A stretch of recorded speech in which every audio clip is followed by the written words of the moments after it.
Why you've never felt like you have enough, even though you've always had more than enough to live a comfortable and fairly privileged life. So this video is going to explain the hedonic treadmill and how to really get yourself out of it.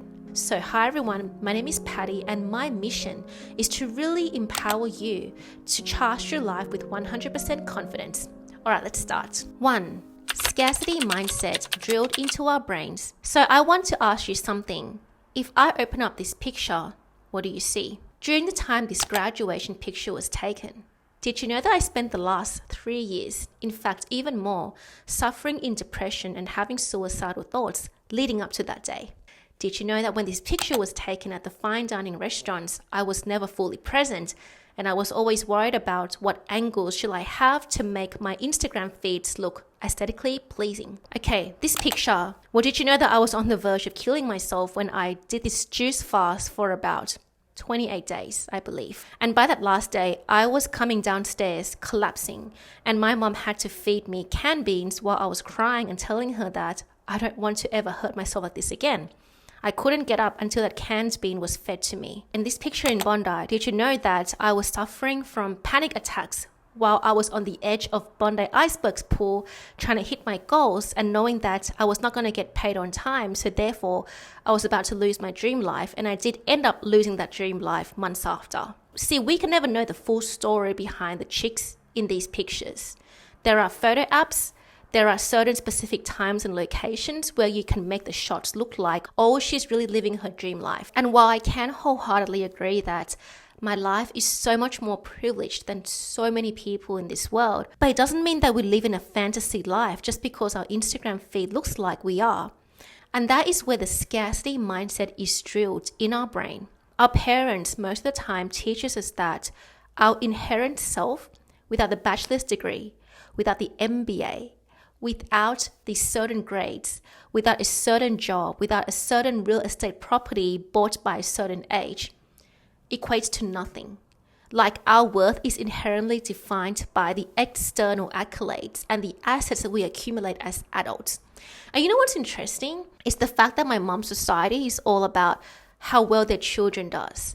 And we have to go through all these mental hurdles, numb ourselves with drugs, which I didn't, but their children did. Go through all these emotional turmoils just so that the mums can be like, oh, my kids are achieving this. Oh, my kid is such a good son, a good daughter. But behind the closed doors, there's like people dropping out, having to hide their sexual orientation, going through identity crisis, all these really weird shit just so that we could look enough. I even watched this really amazing Netflix show called Hunger. It's actually a Thai Netflix show. And there was one quote where they say, people who are on the borderline poverty are fighting each day just to have food to eat, while the ones who already have more than enough to eat are still hungry for status. They find something else to be hungry about, whether that is, do I have more power than you? Can I dominate this society? Do I look the best among this group? Do I have enough Chanel handbags? The list just keeps going on and it never stops because the scarcity mindset is drilled in our brain in that if we don't have enough, we can't survive. But the truth is that if you don't come from generational wealth and you're trying to build wealth, you will never manifest money by staying in scarcity state. And even those who are already filthy rich or they win the lottery, it's that scarcity mindset that's like a ghost that haunts them to the point of causing them to lose all that money or self-sabotage, marry the wrong people that take all their money or find gold diggers that take their money. And it's just so weird. And it all starts from undoing that scarcity mindset that's engineered into your brain. So what are you going to do to stop feeling broke while there's no evidences of you attaining wealth yet? What are you going to do to make yourself feel adequate and enough when there's not much evidence of you being able to level up in society? What are you going to do to make yourself feel whole when everyone is telling you that you are broken? It all starts from your internal state and how well you can cultivate that inner knowing that I am me, I am the wealth, I am the money, and let me elevate on my own. Which leads to the second point, and that is the hedonic treadmill trap, or the endless comparison game. So in this section, I really want to talk about my family friend who, well, I see her as my dear, good friend, and we've shared some really beautiful and precious time together where we are both humans with each other. And out of everyone I've met in my life, now that I'm 30, she's one of the most kind-hearted, generous, and mature person I've ever met. And she's also the richest, coming from generational wealth where she will never have to work 9 to 5 ever in her life. And she will have more than enough to travel every single month to a luxury 5-star hotel. But she's the most grounded, most understanding and kind person ever. And the thing is, her mum, who is also a very kind person, but she's really active on her own social media, she used to say to me this one thing that I'll never forget. She says, I think Patty is like her dad. They don't like drama. They like a quiet life, so they don't mind to not be as sociable. And it's not a bad thing at all. But what I'm trying to say is that she even figured out that during the first few times she's met me, I don't really like being a part of social groups, and my dad as well.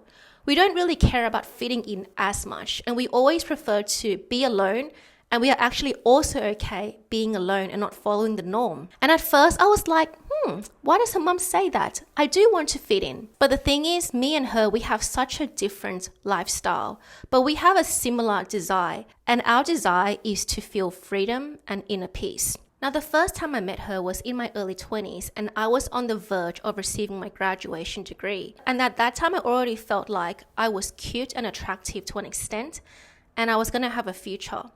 But as soon as I met her, I just felt like the most inadequate and useless person, not because she made me feel that way, but because she started debuting as an actual singer, like an idol, since she was 15 under a major Thai company. And it was the same company that my dad also debuted in. So my dad also used to be in a boy band. And I just felt like, damn, these people, the company chose them, but not me. So that's already one thing. But then when we really sat down with her family and they have all the list of achievements that she's already made by 20 years old. And mind you, at that time, she's not a flexy person. And she was really, really bored every single time her family was flexing. But that's what Thai people do. She was very tuned out. She didn't want to talk about her achievements. But later on, it was very evident that her path was already so successful by that age. In 2016, she already had 66,000 Instagram followers.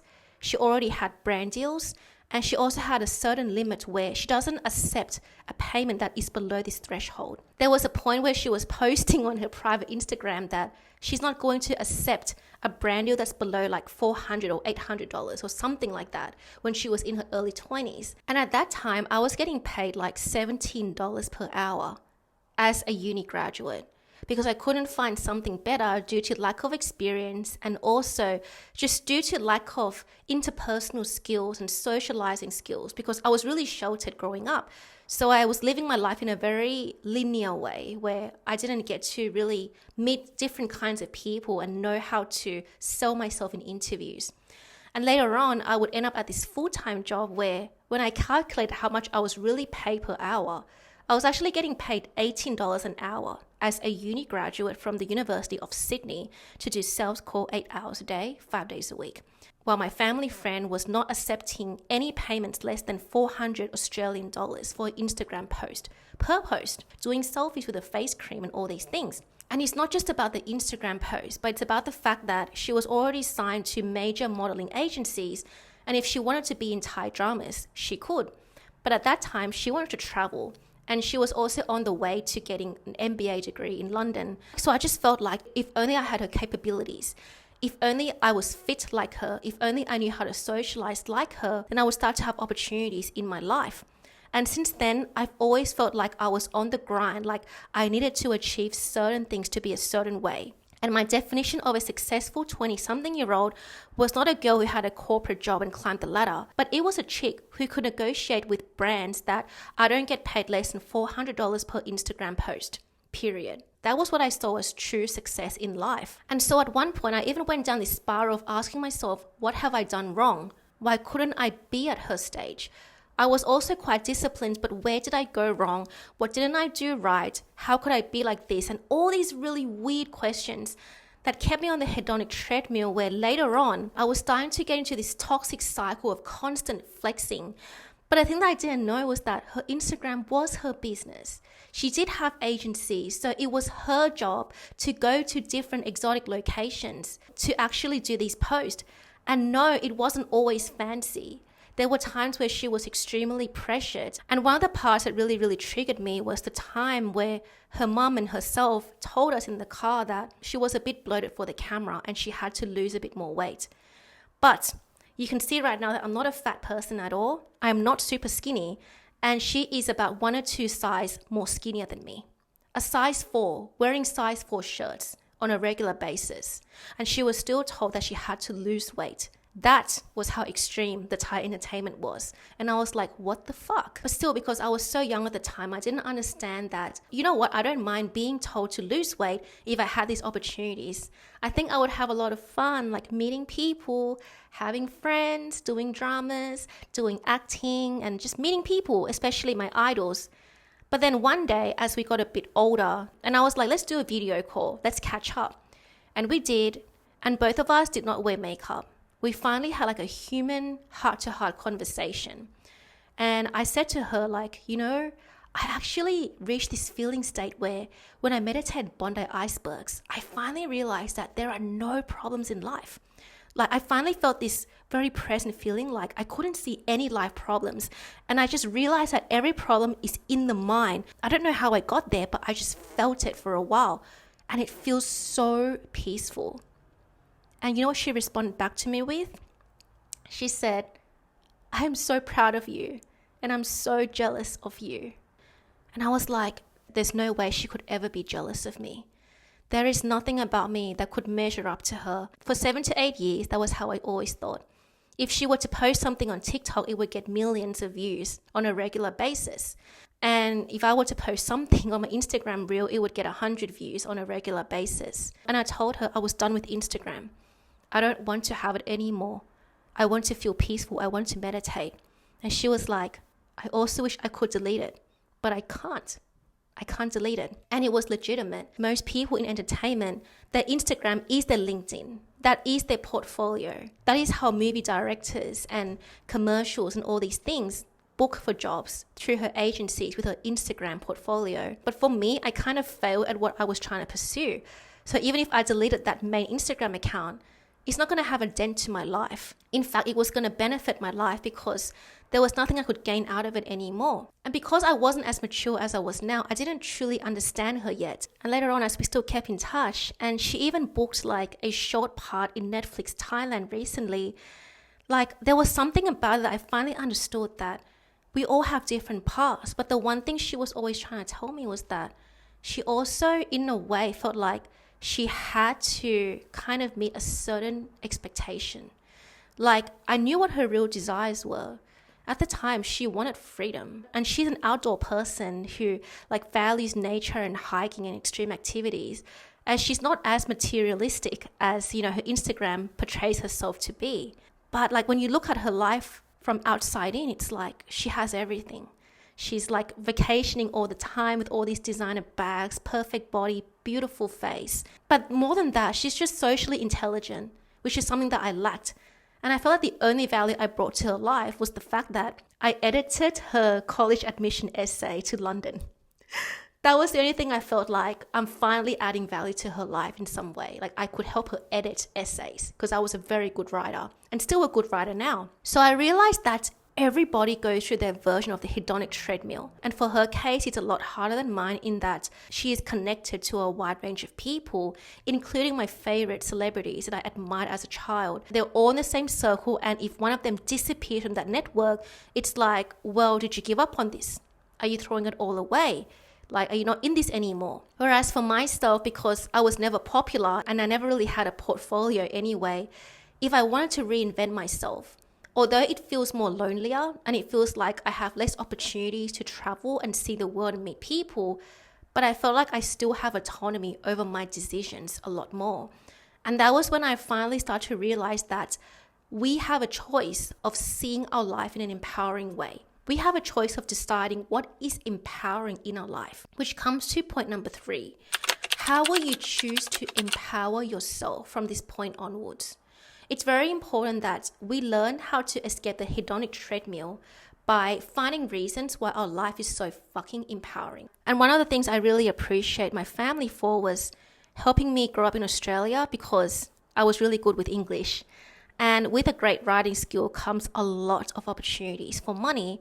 And I realized what a blessing it is that, at least with my occupation, if I happen to gain 10 kilograms the next week, which I most likely wouldn't, then I will still generate income. Like, my career is not dependent on me having an hourglass waist or having a beautiful, perfect nose or anything like that all the time. But my career is dependent on my ability to stay focused. Focused on the work, focused on the writing. And of course, yes, every career path requires focus. But let's just say if I want to eat salt and I really crave sugar and I allow myself to eat salt and sugar, there is nobody telling me that, oh, Patty, your face bloated. Okay, you look beautiful in real life, but in this HD camera, like an industry standard camera, you look fat. So you stop eating salt the day before. So you have to be on a diet. Don't eat the things you like. Don't live life the way you want to. And that is how the Thai entertainment is. And pretty much every single entertainment works. And I start to feel this blessing that, because I never became the person who was qualified to be an actress or a model, especially in Thailand, I could harness other skill sets that don't always require my physical appearance. And while yes, being attractive does make it easier for me to grow a following, but also being a great writer, being a great communicator, and being a great speaker can also help me grow my career in ways that I never realized that it can. So let's just say you are stuck in this accounting job and you're like, why am I not negotiating for $400 per post on my Instagram, but I have to trade my hourly rate for it? Even if you can literally find no reason why your life right now is empowering in its own way, then you want to generate reasons why it can be. As an accountant, you have an opportunity to do X, Y, Z. All the skills that you've developed to become an accountant, all the people you've met, now you've learned this X, Y, Z about yourself, and it increases your confidence in this way. So when you start to see the world in a more empowering way and how your skill sets can actually generate income as much as an Instagram influencer can, that is when you start to become abundant. Now, I saw this video that has the title of You Become the Money.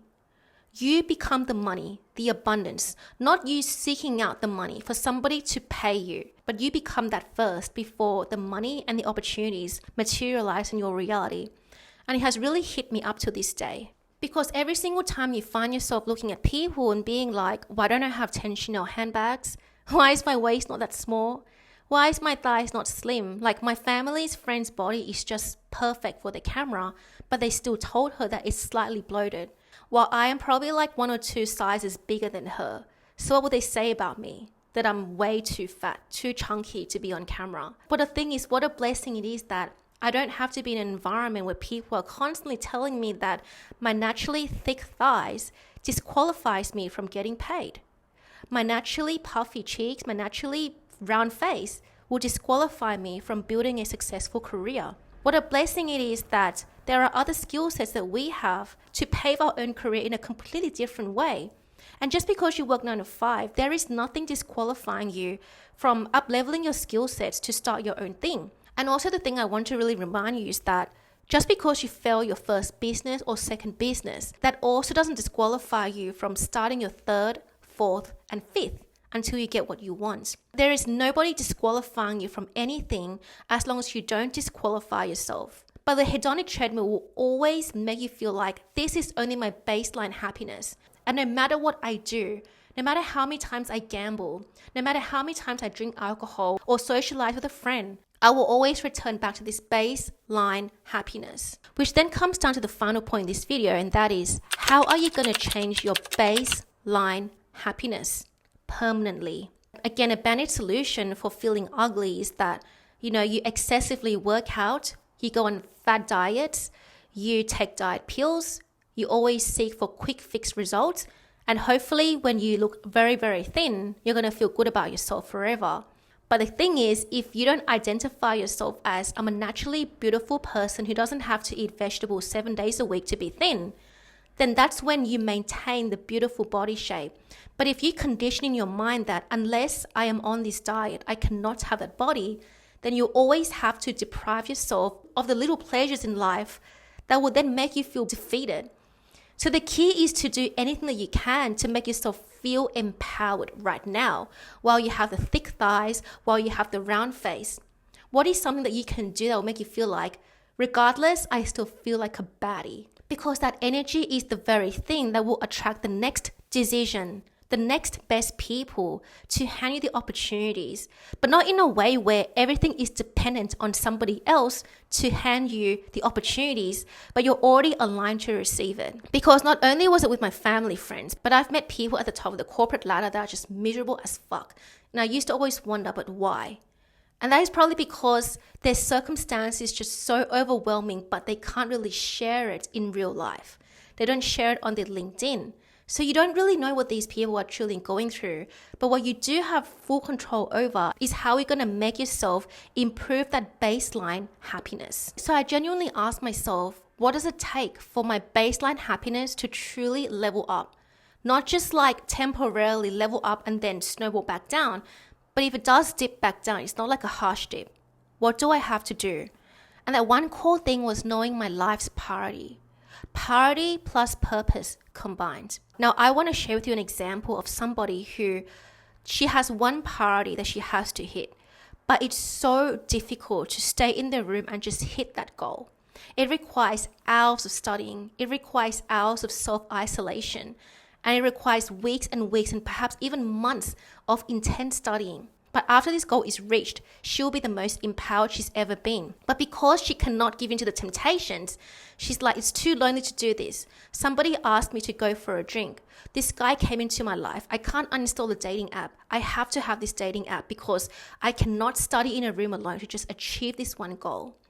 Therefore, that chick always attracts situations that reminds to her that she's never fully prioritized.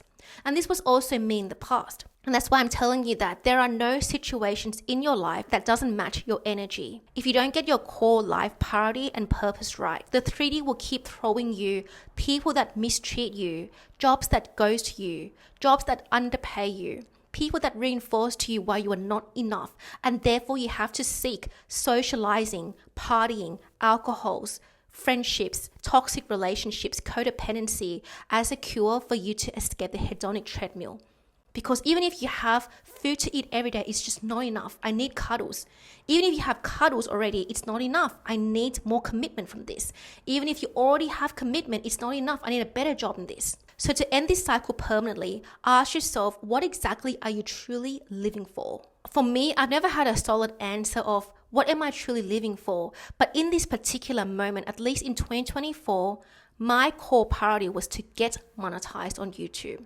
Like that was my number one thing that is going to make a very big positive snowball effect in my life. It wasn't to get more coaching clients when I wasn't ready.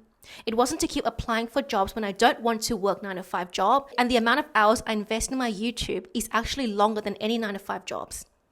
It was to get monetized on YouTube. So if I can afford to do that, if I'm in a life position where I can, I have to lock in that goal and say no to every single temptations. Partying, socializing, codependency, attachments, any lingering of my old reality, I had to eliminate it and go all in with achieving or unlocking that life priority. Once you are able to really overcome that obstacle where you think it's not possible for me to achieve this. 20 grand months, I've never seen myself doing it. It's not possible. But the thing is, because I was able to finally unlock the monetization criteria within 9 months, and I was able to do it from nothing to something, it makes me feel confident that the next time I pursue a bigger goal, it's going to happen because winning is my normal identity. And therefore my baseline happiness from just feeling mediocre each day is now starting to feel like, damn, I got it together. I feel leveled up. I feel permanently satisfied with myself. I feel so fulfilled in what I do. There are painful processes I go through. There are painful work that I do. There are so many things I'm missing out on this year. But I feel so fulfilled by the end of the year because I chose my purpose and my priority. So if you're able to figure this out, the hedonic treadmill does not have power over you anymore. No longer will you be consuming yourself in these petty thoughts like, but why does she have 10 Chanel handbags and I only have one? Why does she drive a Mercedes and I don't get to drive a Mercedes? When you are so consumed in your purpose, in the things you want to build, and you are so fucking committed every single day that I'm going to build this. I'm not going to get swayed. I'm not going to say yes. I'm going to lock in and get my work done until I finish it. Then you become the pedestal. You become worthier than the Chanel bag. You start to feel like I am the boss of my life. I am the captain. So even if celebrities, influencers, or all these people are your actual friends, you feel like we have equal value to exchange for each other now. It doesn't matter what bag you carry. It doesn't matter what bag I carry, because I know inherently now that I am so committed to my future. I know exactly who I am in the process, and I love who I'm becoming in the process. That my baseline happiness is now surpassing any hedonic treadmills. I'm no longer a rat in the rat race, but I've transcended it. And that is how you really overcome the hedonic treadmill trap. Don't stay there. You deserve better. So, this is my video for today. And if you guys like a part 2, let us know. There's so much more I want to share with you. But for now, I'm going to end it out here. This is Pat's platform, and I hope you guys enjoyed it. Bye-bye.